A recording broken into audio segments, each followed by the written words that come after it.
നമസ്കാരം, എൻ്റെ പേര് അനന്തകൃഷ്ണൻ. കുറേ കാലങ്ങളായി PSC പഠന മേഖലയിൽ വർക്ക് ചെയ്യുന്ന ഒരു വ്യക്തിയാണ്. എൻ്റെ ഇത്രയും നാളത്തെ എക്സ്പീരിയൻസിൽ നിന്നും ഒരുപാട് സ്റ്റുഡൻസുമായിട്ട് ഇൻട്രാക്ട് ചെയ്യാനും അവർ നേരിട്ടിട്ടുള്ള പ്രശ്നങ്ങളും അതിൻ്റെ ഒരു പരിഹാരവും നിങ്ങളുമായിട്ടൊന്ന് ഷെയർ ചെയ്യണമെന്ന് എനിക്ക് തോന്നുന്നു. അപ്പോൾ ഈ പ്രശ്നങ്ങൾ നിങ്ങളുടേത് കൂടിയായിരിക്കാം. അതുകൊണ്ട് തന്നെ ഈ ഒരു വീഡിയോ നിങ്ങളുടെ വരുംകാല PSC പ്രിപ്പറേഷനിൽ ഒരുപാട് ഉപകാരപ്രദമായിട്ടുള്ള ഒന്നായിരിക്കും.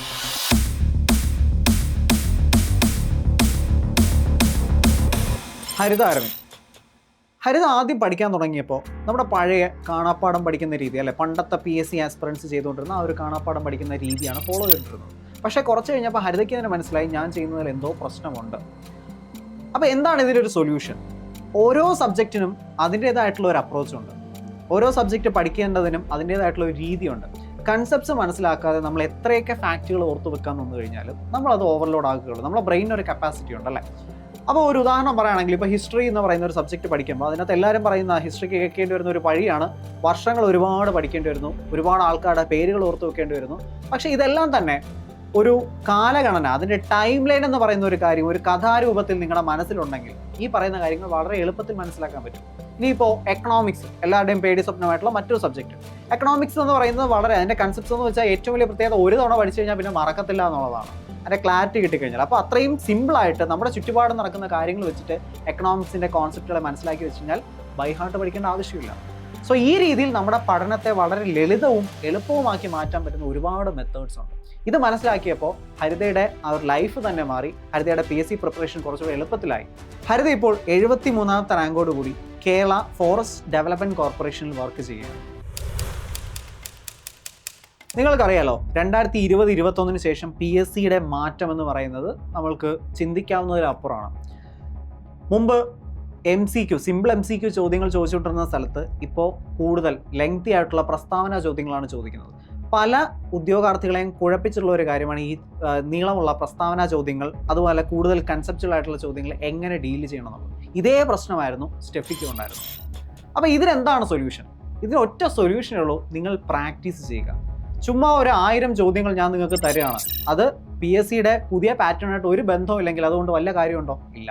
അപ്പോൾ ഇപ്പോഴത്തെ PSCയുടെ മാറ്റം തിരിച്ചറിഞ്ഞുകൊണ്ടുള്ള ചോദ്യങ്ങളായിരിക്കണം നിങ്ങൾ പ്രാക്ടീസ് ചെയ്യേണ്ടത്. അതും PSC ചോദ്യം ചോദിക്കുന്ന മേഖലകൾ കൃത്യമായിട്ട് കണ്ടെത്തിക്കൊണ്ട് അതുവഴി വേണം നിങ്ങൾ പ്രാക്ടീസ് ചെയ്യാനായിട്ട്.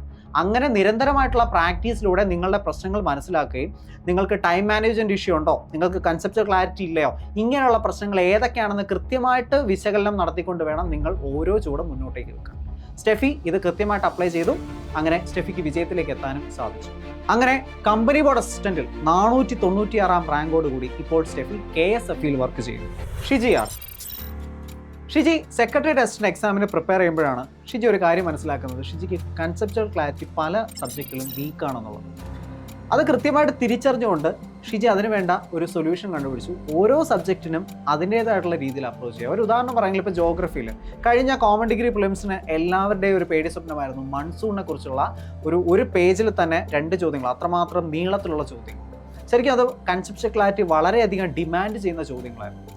അപ്പോൾ ഇത്തരത്തിലുള്ള ചോദ്യങ്ങളെ നമ്മൾ അപ്രോച്ച് ചെയ്യുമ്പോഴാണ് ശരിക്കും നോർമൽ ആസ്പിറന്റിൽ നിന്ന് നമുക്കൊരു എഡ്ജ് കിട്ടുന്നത്. ഇത് കൃത്യമായിട്ട് ഷിജി മനസ്സിലാക്കുകയും ഓരോ സബ്ജക്റ്റിനും അതിൻ്റേതായ രീതിയിൽ കൺസെപ്റ്റുകൾ ക്ലിയർ ചെയ്യുന്ന രീതിയിൽ എന്ത് ചെയ്തു, ക്ലാസ്സുകൾ അറ്റൻഡ് ചെയ്യുകയും ചെയ്തു. അതുകൊണ്ട് തന്നെ ഷിജിക്ക് സെക്രട്ടറി അസിസ്റ്റന്റും ക്ലിയർ ചെയ്യാൻ സാധിച്ചു, അതുപോലെ യൂണിവേഴ്സിറ്റി അസിസ്റ്റന്റും ക്ലിയർ ചെയ്യാൻ സാധിച്ചു. ഷിജി ഇപ്പോൾ 57ാമത്തെ റാങ്കോടുകൂടി യൂണിവേഴ്സിറ്റി അസിസ്റ്റന്റ് പോസ്റ്റിൽ വർക്ക് ചെയ്തുകൊണ്ടിരിക്കുന്നു. സോനു ഫേസ് ചെയ്തിരുന്ന പ്രശ്നം എന്ന് പറയുന്നത്, സോനു ഒരു കാട് കയറി പഠിക്കുന്ന രീതിയാണ്. കാര്യം എത്ര അളവിൽ എത്ര ആഴത്തിൽ പഠിക്കണമെന്ന് സോനുവിന് കൃത്യമായിട്ടുള്ള ഒരു ധാരണയില്ലായിരുന്നു. അപ്പോൾ ഇതിൻ്റെ എവിടെയാണ് ഈ ഫണ്ടമെൻ്റൽ പ്രശ്നം കിടക്കുന്നത്? നമ്മുടെ സിലബസ് എടുത്ത് നോക്കുകയാണെങ്കിൽ സിലബസിനകത്ത് എല്ലാ ടോപ്പിക്കുകളും ഒരു 1 ലൈനിലാണ് കൊടുത്തിരിക്കുന്നത്, അല്ലേ? നിങ്ങൾ നോക്കിക്കഴിഞ്ഞാൽ ഒരു 1 ലൈൻ വെച്ചിട്ടാണ് പൊയ്ക്കൊണ്ടിരിക്കുന്നത്. പക്ഷേ ആ ഒരു വരിയിൽ മാത്രം ഒതുങ്ങുന്നതാണോ ആ ഒരു ടോപ്പിക്കിൻ്റെ ആഴം? അല്ല. അതിൻ്റെ ഉള്ളിൽ ഒരുപാട് ടോപ്പിക്സ് വരാം, സബ് ടോപ്പിക്സ് വരാം, മൈക്രോ ടോപ്പിക്സ് ഉൾപ്പെടെ വരാം. ഇത്രയും ഡെപ്തിൽ വരെ ചോദ്യങ്ങൾ വന്നിട്ടുണ്ട്. ഇതെങ്ങനെയാണ് നിങ്ങൾക്ക് കൃത്യമായിട്ട് മനസ്സിലാക്കാൻ പറ്റുക? പ്രീവിയസ് ഇയർ ചോദ്യങ്ങൾ, കുറേ വർഷങ്ങളായി PSC ചോദിച്ചിരിക്കുന്ന പ്രീവിയസ് ഇയർ ചോദ്യങ്ങളെ കൃത്യമായിട്ട് അനലൈസ് ചെയ്തിട്ട് ഇത് എത്ര ആഴത്തിൽ വരെ പഠിച്ചു കഴിഞ്ഞാലാണ് PSC എക്സാമിന് നമുക്ക് എന്താണ് പ്രോപ്പറായിട്ടൊരു അറ്റംപ്റ്റ് കൊടുക്കാൻ പറ്റുക എന്ന് മനസ്സിലാക്കാൻ പറ്റും. അപ്പോൾ അത് ഹ്യൂമൻലി പോസിബിൾ ആയിട്ടുള്ള കാര്യമല്ല. കാര്യം ഇത്ര വർഷത്തെ പ്രീവിയസ് ഇയർ ചോദ്യങ്ങൾ പഠിക്കുക എന്ന് പറയുന്നതും അതിനെ അനലൈസ് ചെയ്യുക എന്ന് പറയുന്നതും ഒരു മനുഷ്യൻ കൊണ്ട് പറ്റുന്നതിന് ഒരു പരിമിതിയുണ്ട്. അപ്പോൾ ഇവിടെയാണ് നമ്മൾ ശരിക്കും മനസ്സിലാക്കേണ്ടത്, ഈ സിലബസിനകത്തുള്ള എല്ലാ ഏരിയാസ് നമ്മൾ ഒന്നാണ് ഒരു ടേബിൾ ആക്കി എടുത്തു കഴിഞ്ഞാൽ അതിനകത്തുനിന്ന് ഒരു 20% ഏരിയയിൽ നിന്നാണ് PSC കണ്ടിന്യൂസ് ആയിട്ട് ചോദ്യങ്ങൾ ചോദിക്കുന്നത്. ഇങ്ങനെ PSCയുടെ സിലബസിന്റെ ബ്ലൂ പ്രിന്റ് കൃത്യമായി മനസ്സിലാക്കിക്കൊണ്ട് മാത്രമേ നമുക്ക് ഒരു ഉന്നത വിജയം കൈവരിക്കാൻ സാധിക്കൂ. സോനു ഇപ്പോൾ 375ാമത്തെ റാങ്ക് കരസ്ഥമാക്കിക്കൊണ്ട് KSFയിൽ വർക്ക് ചെയ്യുകയാണ്. അപ്പോൾ ഈ അനുഭവങ്ങളിൽ നിന്ന് നിങ്ങൾ ഓർക്കേണ്ടത് ഇതൊക്കെയാണ്. 1, എന്തും ബൈഹാർട്ട് പഠിക്കാതിരിക്കുക. നമ്മൾക്ക് കൃത്യമായിട്ട് വേണ്ടത് കൺസെപ്ച്വൽ ക്ലാരിറ്റിയാണ്. ഈ കൺസെപ്ച്വൽ ക്ലാരിറ്റി, ആ ഫൗണ്ടേഷൻ ഉറപ്പിക്കാതെ ബൈഹാർട്ട് പഠിച്ച് പോകരുത്. ഇപ്പോൾ റാങ്ക് ഫെയിൽ നോക്കി പഠിക്കുന്ന ഒരുപാട് പേരുണ്ടായിരിക്കും. റാങ്ക് ഫെയിൽ പഠിക്കുന്നത് തെറ്റല്ല, പക്ഷെ അതിനേക്കാൾ വളരെ വളരെ പ്രാധാന്യമുള്ളതാണ് ഈ പറയുന്ന കൺസെപ്ച്വൽ ക്ലാരിറ്റി. 2, ചോദ്യങ്ങൾ കൃത്യമായി പ്രാക്ടീസ് ചെയ്യാം. അതും മാറിയ PSCയുടെ ഡിമാൻഡിനനുസരിച്ചുള്ള ചോദ്യങ്ങൾ തന്നെ പ്രാക്ടീസ് ചെയ്യാം. എന്തെങ്കിലും ഒരു 1000 ചോദ്യങ്ങൾ നിങ്ങൾ പ്രാക്ടീസ് ചെയ്തു എന്നതുകൊണ്ട് അർത്ഥമാക്കുന്നില്ല. അടുത്താണ് ഏറ്റവും ഇമ്പോർട്ടൻറ്റ്, നിങ്ങൾ എന്തിനു പഠിക്കുന്നു. ഒരു എക്സാമിന് നിങ്ങൾക്ക് മനസ്സിലാക്കാനായിട്ട് എക്സാമിൻ്റെ മനസാക്ഷി എന്ന് പറയുന്നത് 1 സിലബസ് ആണ്, 2 പ്രീവിയസ് ഇയർ ചോദ്യങ്ങളാണ്. ഇത് 2 വെച്ചിട്ട് എത്ര പരപ്പിൽ അല്ലെങ്കിൽ എത്ര ആഴത്തിൽ ഒരു സബ്ജക്റ്റിനെ അപ്രോച്ച് ചെയ്യണമെന്ന് നിങ്ങൾക്ക് മനസ്സിലാവും. ഇത് 2ഉം കൃത്യമായി മനസ്സിലാക്കിക്കൊണ്ട് വേണം പ്രിപ്പറേഷൻ തുടങ്ങാനായിട്ട്. അത് മാത്രമല്ല, എല്ലാവരും ചെയ്യുന്ന ഒരു തെറ്റാണ് സോഴ്സുകൾ ഇടയ്ക്കിടയ്ക്ക് മാറ്റിക്കൊണ്ടിരിക്കുക. ഇന്ന ഒരു ഗൈഡ് നല്ലതാണെന്ന് ഒരാൾ പറഞ്ഞു കഴിഞ്ഞാൽ ഉടനെ പോയി ആ ഗൈഡ് വാങ്ങിക്കും. അല്ല, നിങ്ങൾ ഏത് സോഴ്സിലാണോ അതിനെ കൃത്യമായി വിശ്വസിക്കുക, അത് തന്നെ മൾട്ടിപ്പിൾ ടൈംസ് റിവിഷൻ നടത്തുക. റിവിഷനാണ് എല്ലാത്തിനും ഉപരി നമുക്ക് ഏറ്റവും അത്യാവശ്യമായിട്ട് വേണ്ടത്. അപ്പോൾ എത്രമാത്രം നിങ്ങൾ റിവിഷൻ നടത്താൻ പറ്റുമോ അത്രമാത്രം അത് എക്സാമിന് നിങ്ങൾക്ക് ഗുണം ചെയ്യും. ഈ കാര്യങ്ങൾ മനസ്സിലാക്കി കഴിഞ്ഞാൽ നിങ്ങളുടെ PSC ജേണി കുറച്ചുകൂടെ എളുപ്പമായി മാറ്റാൻ സാധിക്കും. ആ യാത്രയിൽ നിങ്ങൾ തനിച്ചല്ല, KS മെന്റർ നിങ്ങളുടെ കൂടെ തന്നെയുണ്ട്. നിങ്ങൾക്ക് പഠനത്തിന് ആവശ്യമായിട്ടുള്ള മെറ്റീരിയൽസ്, ക്വിസസ്, കറണ്ട് അഫയേഴ്സ്, അങ്ങനെ A to Z കാര്യങ്ങൾ KS മെന്ററിന്റെ ടെലിഗ്രാം ചാനൽ ലഭ്യമാണ്. അപ്പോൾ നിങ്ങൾക്ക് ജോയിൻ ചെയ്യാവുന്നതാണ്. അടുത്ത വിജയഗാഥ നിങ്ങളുടേതായി മാറട്ടെ.